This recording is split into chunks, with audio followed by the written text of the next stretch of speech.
দেখেন আজকে হলো পাস্ট পারফেক্ট টেন্স। আজকে কি টেন্স? Past perfect tense. গত পর্বে প্রেজেন্ট পারফেক্ট ছিল, আজকে হলো পাস্ট পারফেক্ট। তো প্রেজেন্ট পারফেক্টের আমরা স্ট্রাকচারগুলো কিরকম ছিল? সাবজেক্ট প্লাস কিয়া হ্যাভ বা হ্যাজ। হ্যাজ কখন হবে? থার্ড পারসন কি সিঙ্গুলার হলে, তারপর প্লাস কিয়া ভার্বের পাস্ট পার্টিসিপল ফর্ম প্লাস বাকি অংশ। এটা ছিল না? তো এটা হলো প্রেজেন্ট পারফেক্ট টেন্সের গঠন ছিল। আজকে আমরা যে পাস্ট পারফেক্ট টেন্স করব এটার গঠন কিরকম হবে? আগে কিছু রুলস রেগুলেশন দেখি। আসেন, প্রথমে বলতেছে যে এটা শুধুমাত্র একটাই রুলস দিচ্ছে, একটাই রুলস। কয়টা রুলস? একটাই। সেটা কি? Action completed before another past action. Action completed কি বলতেছে? দেখ, অ্যাকশন completed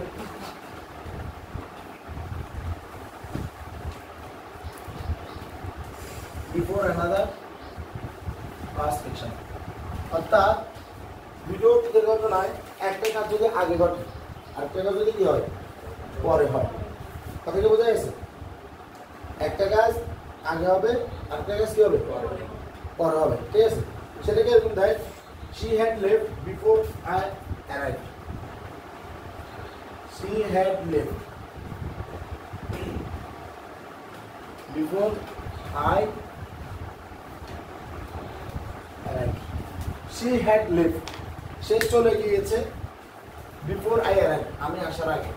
তাহলে সে চলে গিয়েছিল, সে এটা দেখ, সে চলে গেছে, এটা একটা কাজ।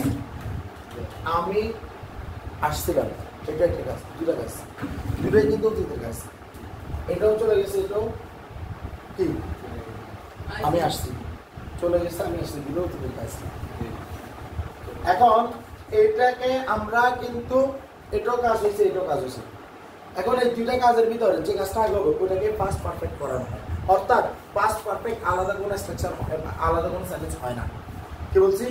পাস্ট পারফেক্টের আলাদা কোনো মানে সেন্টেন্স হয় না। পাস্ট পারফেক্ট আসে তখনই যখন দুইটা কাজের ভিতরে তুলনা হয় এবং একটা কাজ আগে হয়। কথা কি ক্লিয়ার? দেখ, প্রেজেন্ট পারফেক্টে কিন্তু এই ব্যাপারটা ঘটে নাই। আমি একবার বলছি পাস্ট পারফেক্টের বাস্তব অস্তিত্ব খুব কম। একটা সেন্টেন্সে সেটা বাস্তব অস্তিত্ব কম। যেমন তুই যে বলছিস she had left, যেমন I have left মানে আমি চলে গিয়েছি। আমি চলে গেছি মানে এটা 15টা এখন আছে কি বললে তো আমি চলে গেছি, ঠিক আছে? যে যেমন ধর আমি কাছে বাইরে গেলাম, তো আমি ওই জায়গাতে নাই, ঠিক আছে? কাজ করি মানে যেমন তো আমরা পালন করি কে না মনে যে স্কুলে গেলাম আজ নাই কে নাম মনে করি তাদের গেছে এরা, ঠিক আছে? মানে দে কি they have left, they have left. কিন্তু এটা কি? এটা মানে যে তার ধর ব্যাপারটা হচ্ছে মানে তার কখন গেছে মানে একদম সামনে। কিন্তু অতীতের কথা বললে কি দে লেফট, দে লেফট, তারা চলে গিয়েছিল। ওইটা হলো পাস্ট ইনডিফিনিট। কিন্তু যখন দুইটা কাজ হয়েছে, এখন দুইটা কাজের ভিতরে দুইটাই তো পাস্ট ইনডিফিনিট হয়, দুইটা পাস্ট ইনডিফিনিট। কিন্তু তখন একটাকে পাস্ট ইনডিফিনিট করতে হবে, একটাকে পাস্ট পারফেক্ট করতে হবে। যে কাজটা আগে হয়েছে ওইটা হবে পাস্ট পারফেক্ট, যে কাজটা পরে হয়েছে সেটা হলো পাস্ট ইনডিফিনিট। আবার বলতেছি, যে কাজটা আগে হয়েছে সেটা কি পাস্ট পারফেক্ট, যে কাজটা পরে হয়েছে সেটা পাস্ট ইনডিফিনিট। কি বলছি? দুইটা কাজের ভিতরে কোনটা past perfect?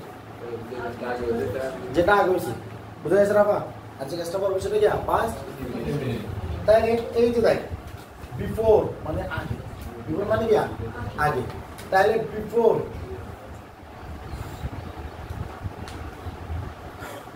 she had left, সে চলে গিয়েছে before I arrived, আমি আসার আগে। তার আগে কোনটা করছে? আমি আগে এসেছি না তার আগে গেছে? তার আগে গেছে, she had left। তাইলে ব্যাপারটা হলো যে যখন আমরা এইটা হলো পাস্ট পারফেক্ট, আর পাস্ট পারফেক্ট নিয়ে কি সাবজেক্ট প্লাস কি হবে? অতীতের ক্ষেত্রে কোনো থার্ড পারসন সিঙ্গুলার নাই, অতীতের ক্ষেত্রে কোনো প্লুরাল নাই। অতীত সবাইকে সমান করে দেয়, প্রত্যেকটা টেন্সেও অতীত কি করে দেয়? সমান করে দেয়। শুধু ওয়াজের ক্ষেত্রে আর ওয়ার ক্ষেত্রে ওয়াজ হলো থার্ড পারসন সিঙ্গুলারের জন্য, আর হলো কার জন্য? ফার্স্ট পারসন সিঙ্গুলারের জন্য, ঠিক আছে? যদি কখনো বলা যে ইউ ওয়াজ বিজি, তারা মূলত ইউ একজন করে যাচ্ছে, নর্মালি ইউর সাথে ওয়াই আর কথা ক্লিয়ার। এরপরে সাবজেক্ট প্লাস হ্যাড প্লাস কি হবে বারবার ফার্স্ট পার্সন ফর্ম। এখানে এটা বিবেচনা নাই সে কি থার্ড পার্সন সিঙ্গুলার না plural, first person singular, second person singular, এসবের জন্য হ্যাড চেঞ্জ হবে না, হ্যাড বসে যাবে। কথা ক্লিয়ার? তাহলে বিফোর, এখন এখানে বিফোর বসছে না, বিফোর বসতে দেবে, দিলাম বিফোর প্লাস এটা কি সাবজেক্ট প্লাস কি বারবার ফার্স্ট ফর্ম না, মানে কি পাস্ট ইমিডিয়েট। এখন এখানে তো বিফোর বসেছি, কিন্তু এখানে দুটো কাজ হয়, একটা বিফোর আর একটা আফটার, দুটো পজিশন কাজ করে, একটা বিফোর আর একটা কি আফটার। কথা ক্লিয়ার? তো বিফোর আর আফটার, আফটার হলে কি হবে, আফটার হলে পরে, আফটার হলে পরে। তোমাদের বিফোরের আগের কাজটা সবসময় আগে করে থাকে, আফটারের ক্ষেত্রে পরের কাজটা সবসময় পরে হয়ে থাকে। অর্থাৎ এই যে বিফোর আর যে আফটার, বিফোর মানে আগে, আফটার মানে পরে, ওদের নাম অনুযায়ী ব্যাপারটা হয়। সেটা কি এরকম? তাহলে বিফোরের আগে হ্যাড বসতে না, হ্যাড বসতে না, তাহলে বিফোরের আগে হ্যাড বসবে আর আফটারের পরে বসবে হ্যাড বসবে। এখানে সাবজেক্ট ভালো ফার্স্ট পার্সন ফর্ম। তাহলে এই যে আফটার পরে যে এটা বসতেছে, তাহলে এই কাজটা কি হবে, এই কাজটা কি হবে পাস্ট পারফেক্ট। তার মানে ব্যাপারটা কিরকম, রুগী আসার, ডাক্তার আসার পূর্বে রুগী মারা গেল, আমরা বলি না ডাক্তার আসার পূর্বে রুগী মারা গেল, তাহলে ডাক্তার আসার পূর্বে রুগী মারা গেল, তাহলে মানে দ্য পেশেন্ট হ্যাড ডাইড, কি বলছি, the patient had died, the patient had died, রুগী মারা গেল before the doctor came, doctor আসার পূর্বে। আর ধর ডাক্তার আসার পর রুগী মারা গেল, ডাক্তার আসার পর রুগী মারা গেল, তাহলে আবার কোনটা কোনটা আগে হচ্ছে, ডাক্তার আগে আসছে, তাহলে আবার কি বলতে হবে, এখন তো পরে বুঝতে হবে, ঠিক না? তাহলে দ্য পেশেন্ট ডাইড, কি বলতে হবে, the patient died after the doctor had come, come can come, come হলো ফার্স্ট পার্সন, বোঝা গেছে? After the patient had, sorry এখন কে আগে আসছে, ডাক্তার আসার পূর্বে রুগী মারা গেল, the patient had died before the doctor came. এবার হলো ডাক্তার আসার পর রুগী মারা গেল, তার ডাক্তার আগে আসছে, রাইট? আর ডাক্তার আগে আসছে, তারপর রুগী মারা গেছে, তার মানে কি the patient died, the patient died, রুগী মারা গেল after the doctor had come, ডাক্তার আসার পর। তাহলে তাহলে ডাক্তার আগে আসছে, the patient the doctor had come, এটা হলো পরের, এটা হলো আগের ঘটনা, এটা হলো কোন ঘটনা, আগের ঘটনা যে ডাক্তার আসছে, ঠিক আছে? তাহলে দ্য পেশেন্ট ডাইড, রুগী মারা গেল after the doctor had come, ডাক্তার আসার পর। কথা কি বোঝা গেছে? তার মানে এই যে এটা হলো বিখ্যাত দুইটা বাক্য, যেটা আমাদের সবসময় বইতে লেখা থাকে, রুগী আসার, ডাক্তার আসার পর রুগী মারা গেল, ডাক্তার আসার পর রুগী মারা গেল, ঠিক আছে? তো আমরা তাই যেটা মাথায় বসে গেল, পাস্ট পারফেক্টে আমাদের দুটো স্ট্রাকচার, একটা হলো বিফোর আর একটা হলো আফটার। বিফোরের আগে, বিফোর মানে কি আগে, তাহলে আগেই সেটা পাস্ট পারফেক্ট। আমরা পাস্ট পারফেক্টে তো বিফোরের আফটার খেয়াল করতেছি, তাহলে আমরা ওইভাবে খেয়াল করবো যে বিফোর তো আগে, তাহলে বিফোরের আগেই কি হবে, পাস্ট পারফেক্ট হবে। আফটারও তো পরে, আফটার পরে পাস্ট পারফেক্ট হবে। এটাও মনে না রাখতে পারলে বিফোরের আগে হ্যাড, আফটারের পরে হ্যাড, বিফোরের তো আগে আগে আগে হ্যাড, আর আপনারও তো পরে পরেই হ্যাড, তাহলে হ্যাড যেখানে থাকবে সেটাই কি পাস্ট পারফেক্ট। আর পাস্ট পারফেক্ট আগে হয়ে থাকবে, কাজটা দুইটা কাজের আগে হয়ে থাকবে, ঠিক আছে? আর ফার্স্ট স্টেটমেন্ট দুটো কাজের পরে হয়ে থাকবে। তো এখানে আর কোনো আমরা নর্মালি একটা জিনিস বলছি, সেটা হলো ইয়া হয় না, পাস্ট পারফেক্টের নর্মাল ব্যবহারটা নাই, আসলে দুইটা কাজ ছাড়া পাস্ট পারফেক্টের নর্মাল ব্যবহার নাই। তো এই কারণে এটাই বলে হলো ওই এখন যেগুলো ছিল। তো চলো এখানে একটা ইয়ে আছে, দ্য দে হ্যাড,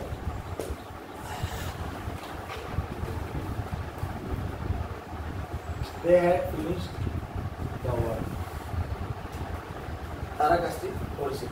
ওইটা মূলত they finished the work, এটা বাক্যটা শেষ করছে, এটা আসলে বাক্য হয় না, এটা just they finished the work, তারা কাজটি করছে। তবে হ্যাঁ, এখানে একটা সেন্সে এটা আবার করা যায়, সেটা কি সাধারণত পাস্ট ইনডিফিনিট সিনার কিছু শব্দ আছে, পাস্টের আর কিছু কি আছে, শব্দ আছে, সেগুলো কি যেমন ওয়ার্মস, ঠিক আছে, last year, স্টারডে, last night, last month, ঠিক আছে। কিন্তু ফার্স্ট পারফেক্টের জন্য আসলে ওই বিফোর আর আফটার ছাড়া কোনো কি নেই, শব্দ নাই। এখন আমরা এখানে জাস্ট এইখানে দেখি they had finish the work, অতীতে কোনো একটা কাজ হয়ে গেলে সেটা ফার্স্ট মিনিট এক কথায় শেষ। এখন এটা দে ফিনিশ দ্য ওয়ার্ক, আমি যদি এটা চিন্তা করি তাহলে এটা আমি আটকেছি কোন জায়গায় নর্মালি, মানে অ্যাজ এ স্টুডেন্ট, সেটা হলো এখানে বেসিক্যালি কোনো ওই শব্দগুলো নাই যেগুলো তার ফার্স্ট ইন্ডিভিজুয়াল চেনা যায়, আছে একদম টোটালি নেই। তো নর্মালি যদি ওই শব্দ না থাকে ওগুলোকে তুমি ফার্স্ট পারফেক্ট হিসেবে ছেড়ে দিতে পারস, বোঝা গেছে। যেমন এখানে কোনো শব্দ নাই, লাস্ট নাইটও নাই, স্টারও নাই, লাস্ট মান্থও নাই, লাস্ট উইকও নাই, ওয়ার্মসও নাই, অ্যাগোও নাই, কথা কি বোঝা গেছে? বুঝছো আজিজ আজিজ অনেক দীর্ঘ 2 বছর যাবত সেগুলো বোঝার চেষ্টা করতেছি, ঠিক আছে। আল্লাহ তাআলা তার বুঝাতে আর তৌফিক দান করুন, আমিন। দেখো তাহলে they had finish the work, এটা কি আছে না, আছে নাই? তাহলে এক সাবজেক্ট প্লাস হেড প্লাস মূল ভার্বের পাস্ট পার্টিসিপল ফর্ম প্লাস, তাহলে এটা যদি আমরা নেগেটিভ করি তাহলে কি হবে, কি হবে? They had not finished the work, বোঝা গেছে। আর এটা যদি আমরা ইনডাইরেক্ট করি কি হবে? and they finished the work, এটা সমাস। আর যদি আমরা নেগেটিভ করি তাহলে কি হবে? and then they finished the work, অথবা had they not finished the work, তাহলে কি কাজটা করেনি, ক্লিয়ার? তাহলে এটা হলো আমাদের আজকে ফার্স্ট পারফেক্ট আলোচনা। তাহলে ফার্স্ট পারফেক্টের মূল থিম কি? বিফোর এর আগে head, after before head. Head থাকলে সেটা ফার্স্ট পারফেক্ট, আর এটার ব্যবহার হবে তখনই যখন দুইটা কাজ দুইটা কাজ উদ্যোগ হয়েছে, যে কাজটা আগে হবে সেটা ফার্স্ট পারফেক্ট, যেটা পরে হবে সেটা ফার্স্ট ইনডিফিনিট। ক্লিয়ার? ওকে।